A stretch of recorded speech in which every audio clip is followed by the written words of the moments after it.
कि जिनके लाशों पर पग धरकर आजादी भारत में आई, वो अब तक है खाना बदोश, गम की काली आंधी छाई।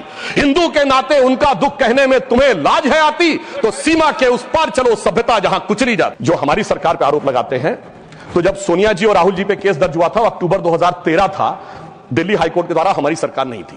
कनिमोझी राजा जी जेल गए थे 2011 में, हमारी सरकार नहीं थी। सुरेश कालमाणी जेल गए 2010 में, हमारी सरकार नहीं थी। शिबू सोरेन जेल गए 2006 में, हमारी सरकार नहीं थी। मधु कौड़ा जेल गए 2008 में, हमारी सरकार नहीं थी। मुलायम सिंह मायावती जी पे केस हुए 2004 में, हमारी सरकार नहीं थी। करुणानिधि जी जेल गए 2000 में, लालू यादव जी जेल गए 1997 में, झारखंड मुक्त मोर्चा रिश्वत काट 1994 में, और सर राजीव गांधी जी पे आरोप 87 में और FIR 1990 में। मेरे भाई, हम लोग पढ़ाई की एज से प्रौढ़ावस्था में आ गए, आप लोगों को अंदर बाहर कोर्ट कचहरी का चक्कर काटते देखते हुए, और फिर 2014 के बाद की पर्ची हमारे नाम की फाड़ रहे हैं। इनकी पार्टी के एक बड़े नेता ने, डेली स्टार अखबार का नाम है, जिसमें आर्टिकल लिखा जिसका नाम था मोदी हैज टू गो। मैं पूछना चाहता हूं कांग्रेस के नेताओं को, बांग्लादेश के अखबार में यह लिखने की आवश्यकता क्यों पड़ी मोदी हैज टू गो, और इसका और जीत का क्या कनेक्शन है, यह मैं प्रबुद्ध सांसदों के विवेक के ऊपर छोड़ता हूं।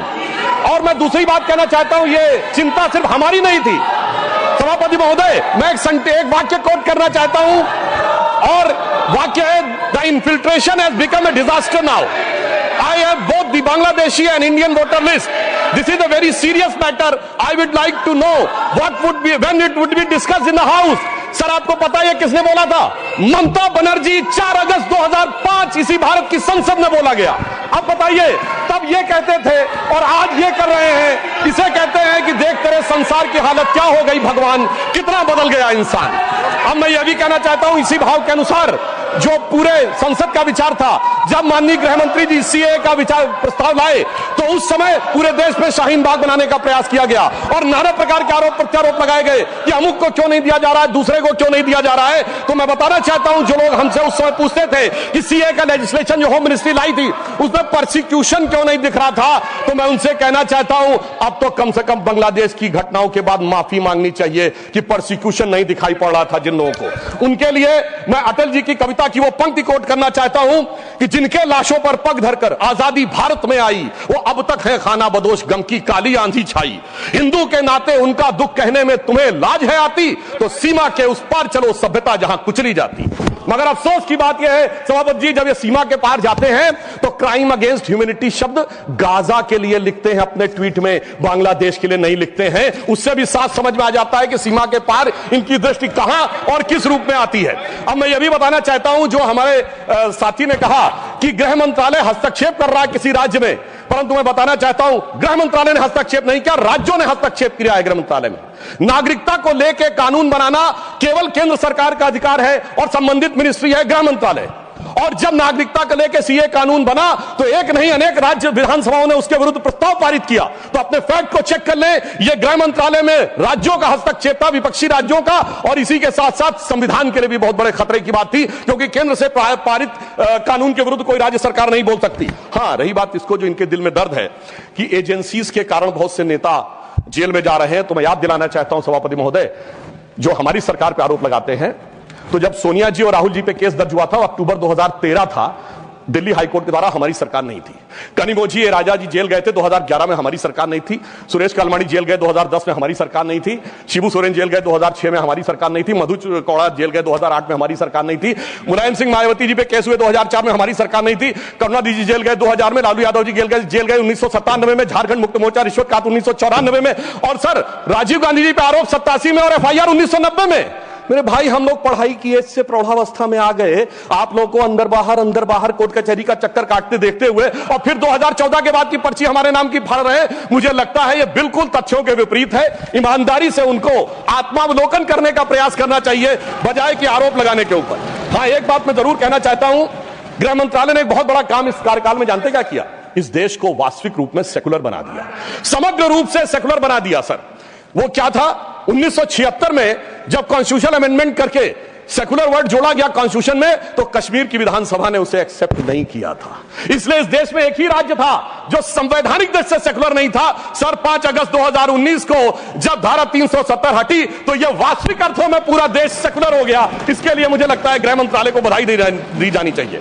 और एक और मैं बात कहना चाहता हूं सर, अभी विश्व का सबसे बड़ा आयोजन कुंभ मेला हुआ, इसके लिए उत्तर प्रदेश की सरकार की तो प्रशंसा की जा सकती है, इसमें कोई दो राय नहीं है, परंतु यह भी सत्य है सर, इतना बड़ा आयोजन हुआ और किसी प्रकार की कोई अप्रिय घटना, एक दुर्घटनावश होने वाली उस भगदड़ के अलावा क्या कोई गोली चली, कोई पटाखा फूटा, कोई सुरक्षा को लेकर अटैक हुआ? यदि यह नहीं हुआ तो मैं मानता हूं इसके लिए सुरक्षा एजेंसियों की सतर्कता और उसके लिए गृह मंत्रालय की जो सजगता थी वो भी बधाई का पात्र है। और वैसे मैं एक शब्द और कहना चाहूंगा सर, जो कुछ कुंभ मेले में दिखाई पड़ा था उसको कम से कम मैं निगेटिव बात न कहकर एक पॉजिटिव बात कहना चाहूंगा। अनेक विदेश से लोग आए, 66 करोड़ लोग आए, लाखों लोग विदेश से आए, 73 देशों के राजनयिक आए, 100 से अधिक लोग आए और वो आकर यहां देखकर क्या चौंक जाते थे सभापति महोदय। कोई कहता था दुनिया में सब कुछ पैसे के लिए होता है, मार्क्स, तो कोई कहता था सब फिजिकल प्लेजर के लिए होता है, फ्रायड, तो कोई कहता था नेम एंड फेम के लिए होता है। परंतु जब हमारे यहां नागा सन्यासियों को देखते थे तो पश्चिम के लोग आके जानते कि वो चौंक जाते थे। उसे एक पंक्ति में कहूं कि वो सुख खोजे भौतिकता में, मदिरा में, मांस की बोटी में, ये भस्म रमाए अपने तन पर, खुश हैं सिर्फ लंगोटी में। और सभापति महोदय, मार्क्स भी फेल, मैक्स वेबर भी फेल, फ्रायड भी फेल। कम से कम ये प्रेरणा देनी चाहिए भारतीय संस्कृति के बारे में। और परंतु मैं क्या कहूं, दुनिया की सबसे बड़ी कंपनी स्टीव जॉब्स के, एप्पल के, मतलब सबसे एडवांस कंपनियों में से एक, उनकी पत्नी लॉरेन पावेल भी आई और नाम भी उन्होंने कमला देवी रखा। परंतु कुछ लोगों को उसके बाद भी उसमें स्नान करने में समस्या नजर आई। तो मैं ईमानदारी से और विनम्रता से यह कहना चाहता हूं, सभी धर्मों की भावना का सम्मान होना चाहिए। गंगा जल का सिर्फ सम्मान हमारे धर्म में नहीं है, काबा में भी एक आबे जमजम है और वहां के जल को भी वैसे ही पवित्र माना जाता है और माना जाता है कि उससे पाप कटते हैं। जब आप वेटिकन जाते हैं तो पोप भी आपके ऊपर जल छिड़कते हैं और कहते हैं this removes you from all the sin. मैं चुनौती से कहता हूं, इनमें से कोई किसी के बारे में बोल सकता है? सबका सम्मान करिए परंतु सनातन का अपमान मत करिए। मैं मानता हूं कि इरेडिकेशन ऑफ सनातन धर्म आपका विचार है, परंतु उसे कम से कम अपने राजनीतिक वक्तव्यों में आप आने का प्रयास मत करिए। परंतु मैं एक बात और कहना चाहता हूं, अभी हमारे डीएमके के लोग डिलिमिटेशंस के बारे में बोल रहे थे, उनकी कंसर्न समझी जा सकती है, परंतु मैं सिर्फ एक बात कहूं सर, जनसंख्या का यदि उनको लगता है कि किसी जगह विचार बढ़ रहा है संख्या और किसी जगह नियंत्रित है, चूंकि उन्होंने नियंत्रित की है, तो सर ये सिर्फ ज्योग्राफी पर है कि सोसाइटी पर भी लागू होगा? अगर किसी समूह ने, धार्मिक समूह या मजहबी समूह की जनसंख्या बढ़ी है और दूसरे ने नियंत्रित किया है, सर वहां पर तो नहीं चर्चा होनी चाहिए, सिर्फ ज्योग्राफी पे होनी चाहिए, सोसाइटी पे नहीं होनी चाहिए। और मैं ईमानदारी से कहना चाहता हूं, यदि विचार जनसंख्या नियंत्रण का कानून लाने का समर्थन करिए, तो मुझे लगता है इस विषय के ऊपर ईमानदारी से काम करने का प्रयास करना चाहिए। अब मैं एक और बात कहना चाह रहा हूं सर, टैक्स कहना चाह रहा हूं कि राज्यों का समन्वय भी केंद्र सरकार के गृह मंत्रालय के अंडर में आता है, परंतु राज्यों का समन्वय का विषय दोनों तरफ से होता है। राज्यों के ऊपर भी दायित्व है समन्वय का और केंद्र के ऊपर भी दायित्व है। इसीलिए मैं कहना चाहता हूं, परंतु जब ऐसी बातें उठती हैं कि किसी राज्य का कोई मंत्री कहता है कि टैक्स कलेक्शन वहां ज्यादा हो रहा है तो हमें अलग हो जाना चाहिए, तो किसी राज्य का मंत्री उत्तर भारत के किन्हीं राज्यों के लिए या बिहार के लिए आपत्तिजनक बातें कहना शुरू करता है, इससे राज्यों का जो समन्वय है वो गिरता है। और मैं कहना चाहता हूं सर, समन्वय का सबसे दुखद उदाहरण था इसी संसद के एक सदस्य ने छत्तीसगढ़, राजस्थान और मध्य प्रदेश में हमारी जीत के बाद इस सदन के नहीं, दूसरे सदन के सदस्य ने यह शब्द बोला था कि भाजपा सिर्फ गोमूत्र वाले राज्यों में जीत सकती है। तो मैं उनको बताना चाहता हूं सर, जिनके की दिमाग में मैकाले और मार्क्स का वायरस भरा है, तो उन्हें बताना चाहता हूं कि गोमूत्र का anti bacterial, anti fungal, anti cancer के लिए मेडिसिनल पेटेंट है और पेटेंट का नंबर है 64100059।